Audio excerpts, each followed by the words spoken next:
After moving to Tokyo, I slowly stopped doing things I had done my entire life. Not because anyone told me to, but because you just don't do them here. Some of these changes actually made my life better, and some of them still feel kind of weird. So here are 5 habits that I gave up after moving to Tokyo. I moved to Tokyo about 2 years ago as a student, and about a year ago I started working here full time. And over time, without really noticing it, I changed quite a lot. So if you're new here, I make videos about working and living in Tokyo. So if that's something that you're interested in, feel free to subscribe. But yeah, let's get into habits I stopped doing. Some of these might sound small, but together they actually change your daily life quite a bit. Stop talking loudly on the train. In Switzerland, or honestly in most Western countries, talking on the train is completely normal. But in Tokyo, trains are quiet, especially in the morning. Like, really quiet.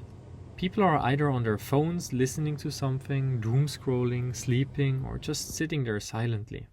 Talking loudly, especially on the phone, is kind of seen as inconsiderate. And what's interesting is no one tells you this directly. However, on some trains there are actually signs or automatic announcements. But you mainly just notice it yourself, and then you adjust. Now, whenever I get on a train, I automatically lower my voice or just don't talk at all. However, there are also exceptions, of course. I've seen people taking calls, so I would assume it's their boss or an important call they need to take. Nevertheless, I would say that still 99% of the cases there are no phone calls on Tokyo trains. Number 2. Stopped putting my bag on the seat. This one sounds small or even a bit ridiculous, but it's actually a big difference. Back home, if the train isn't full, I just put my bag on the seat next to me. In Tokyo, people almost never do that. Even if the train is half empty, people keep their bags on their lap or on the floor. It's kind of like an unspoken rule, don't take up more space than necessary. I could imagine this being due to the fact that people entering the train wouldn't ask whether the seat is free if there is a bag on it. So in that sense, by not putting the bag on the seat, you're being considerate of those people to not put them into an uncomfortable situation of asking a question to a stranger, I guess. Not sure whether this is true or not though. So once I noticed it, I started doing the same thing without even thinking. Number 3. Stopped eating while walking. You've probably heard of this one before. In Japan, you're not allowed to eat while walking. But actually, that's not really true. It's not a rule, it's more about avoiding making a mess. For example, something like a small snack or a drink, that is totally fine.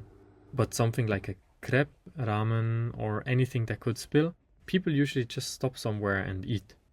And over time I started doing the same. I mean, it makes totally sense. Else, how would they keep the roads of Japan this clean? Again, this is not something that I was told to do, but rather because of consideration of others and not wanting to stand out more than I already do as a foreigner in Japan. Number 4. Stopped expecting direct answers. This one took me a while to understand, and honestly I still struggle with it. In many Western countries, people tend to be very direct. If you ask a question, you would expect a clear yes or no. But in Japan, answers are often more indirect, especially when it comes to personal opinions or decisions. There is even a concept called reading the air, or in Japanese, kuki o yomu. Basically, instead of saying things directly, you're expected to understand the situation and what the other person really means. So instead of just hearing a clear no, you might hear something like, that could be difficult. Which usually means, even universally, it's not happening. I mean, if you're asking for the time or the weather, then you'll get straight answers, of course. But for decisions or more personal questions, it's usually indirect. I myself try to stay direct in most cases, especially during work. If I know something, then I'll say it. If I don't know it, I say I don't know. I'm not trying to make my work life even harder than it already is. I'm still getting used to this kind of indirect communication, but I might be already adapting to it in some ways. I actually remember a couple of situations at work where I am asking a question thinking I'd get a clear yes or no. And the answer I got was something like, "Yeah, we'll consider it," or "This sounds good, I'll get back to you." And I walked away thinking, okay, nice, that sounds positive, but nothing ever happened after that. I honestly feel like sometimes people don't want to have a proper discussion and just say yes to avoid any uncomfortable situation. Making mistakes and admitting that a mistake was made is something similar to this, I think. So instead of saying no to something, people rather just say kind of no with a positive notion to not start any discussion, if you understand what I mean. Number 5. Stopped assuming silence is awkward. This is probably one of the biggest mindset shifts. In a lot of Western cultures, silence in a conversation feels awkward to most people. So they try to fill it. Even if it's just small talk, a random comment, or straight up just a noise. But in Japan, silence is normal. Silence is part of the conversation. It's actually seen as a sign that people are thinking, or just being respectful. And honestly, I started to appreciate that. Not every moment needs to be filled with words. Sometimes it's completely fine to just sit there in silence.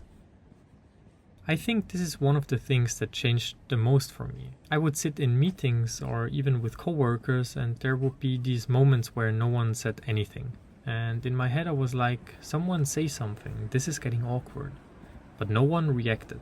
Now this is totally normal to me. Even when I am holding meetings, I am taking a break at some points to properly think about how I should say something or consider a point that someone mentioned.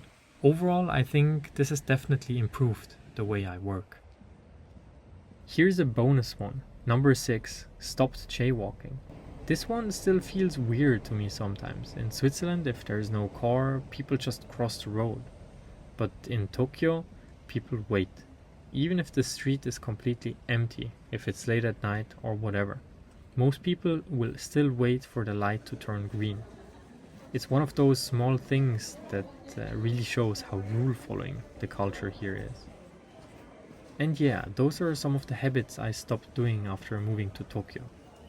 Some of them make life here smoother, and some still feel a bit strange even now. But overall, it's interesting how much your behavior changes just by living in a different environment. I actually have a lot more habits like this, so I might be making a part 2. So if you enjoyed this video, feel free to like and subscribe, and I'll see you in the next one. Thank you very much.